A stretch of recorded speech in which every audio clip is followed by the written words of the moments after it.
Ya sakinah sahra alimnil buka, wahai orang yang tinggal di atas gurun pasir, ajari aku bagaimana menangis. Wa zikruka ansani jami'al masaibi, setiap aku mengingatmu wahai Nabi, semua musibah terasa ringan. Idza kunta anni fit turabi maghibah, kalau seumpama engkau sekarang berada di bawah tanah, aku tidak bisa melihatmu. Fama anta an qalbil hazini, engkau wahai ayah, walaupun aku tidak melihatnya, tapi engkau selalu dalam hatiku, tidak pernah terlewatkan. Di saat itulah beliau berkata kepada Imam Ali, wahai Ali, semalam ayahku telah datang kepadaku dan dia berkata padaku, wahai Fatimah, sudah lama aku tidak berjumpa denganmu, sudah lama aku tidak memelukmu, hari ini adalah waktunya engkau kembali kepadaku dan aku memelukmu. Maka Sayyidina Ali meneteskan air mata dan dia berkata begini kepadanya, wahai Fatimah, tolong kalau engkau nanti berjumpa dengan ayahmu, maka sampaikan 3 pesanku ini. Pesan yang pertama, sampaikan salamku kepadanya dan beritahukan kepadanya bahwa aku rindu kepadanya. Pesan kedua, kalau engkau tidak ridho kepadaku, kalau engkau tidak puas kepadaku, karena aku adalah seorang yang miskin tidak punya, jangan kau adukan kepada ayahmu. Yang ketiga, kalau nanti di padang mahsyar engkau melihat aku sedang ditarik oleh malaikat Zabaniyah, tolong selamatkan aku. Maka kemudian oleh Sayyidatina Fatimah dipeluknya Imam Ali, maka gantian Imam Ali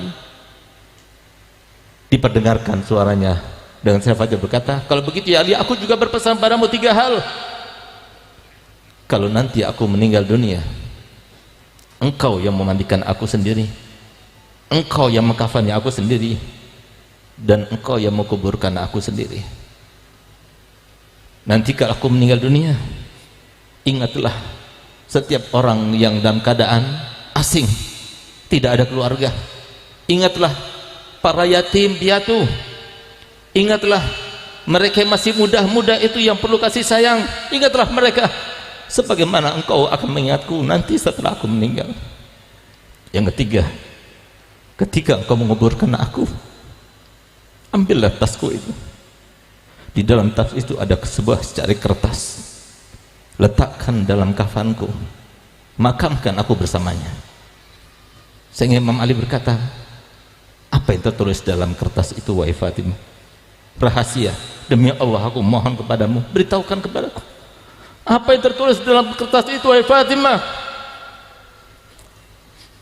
Di saat itulah Sayyidah Fatimah bercerita, dulu waktu ayahku datang kepadaku dan memberitahukan bahwasanya engkau meminangku, dia berkata kepadaku begini, wahai Fatimah, apakah engkau ridho kalau seumpama Ali bin Abi Thalib dia datang meminangmu dengan 400 dirham?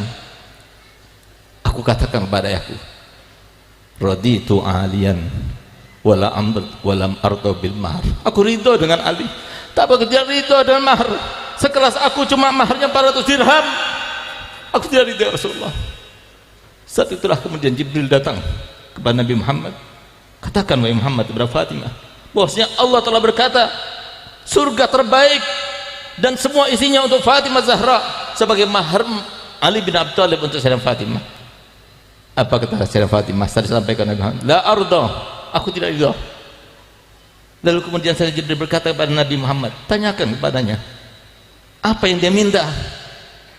Maka kemudian Sayyidah Fatimah mengatakan, aku meminta maharku adalah syafaat untuk umatnya Nabi Muhammad sallallahu alaihi wasallam.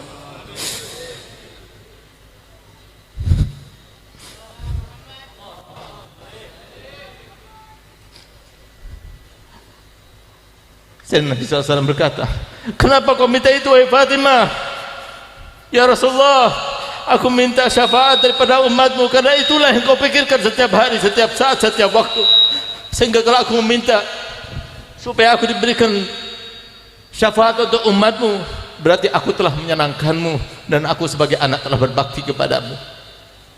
Di saat itulah kemudian Jibril datang membawa kertas, dan di dalam kertas itulah itu yang nanti aku akan bawa, itu nanti akan aku bawa di pada mahsyar.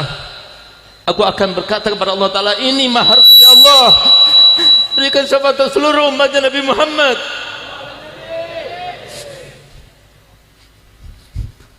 Sehingga Nabi Muhammad tahu, lihat bagaimana pengorbanan putrinya, bagaimana pengorbanan para cucu-cucunya, yang ketika mereka dizalimi, seandainya mereka mengangkat tangannya, pasti Allah akan mengabulkannya. Mereka tidak meminta itu.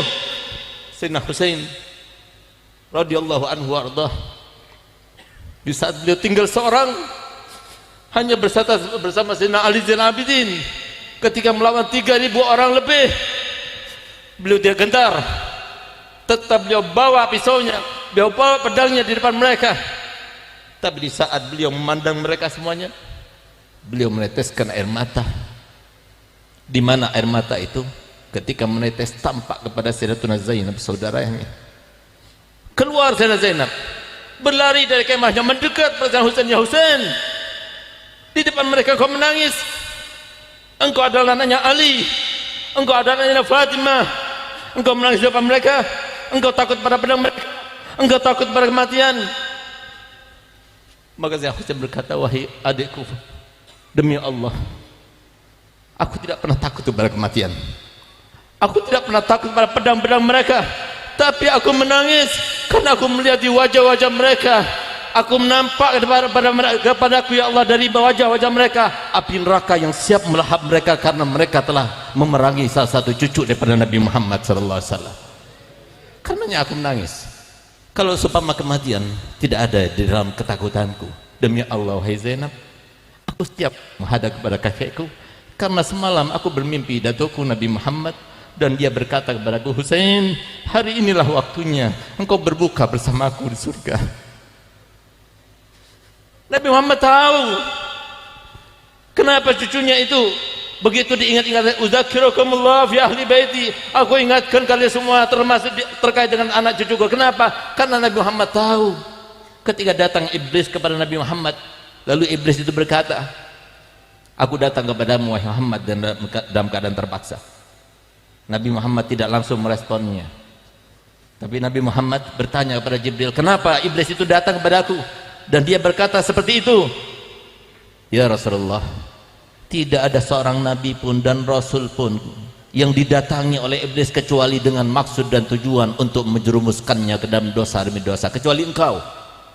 Sekarang dia diperintahkan Allah Ta'ala untuk datang kepadamu untuk menjawab setiap pertanyaanmu. Kalau dia itu berbohong di dalam jawabannya, maka niscaya Allah akan mencabut kembali semua yang Allah janjikan kepadanya, di antaranya hidup sampai hari kiamat, bisa masuk ke dalam benak manusia dan sebagainya.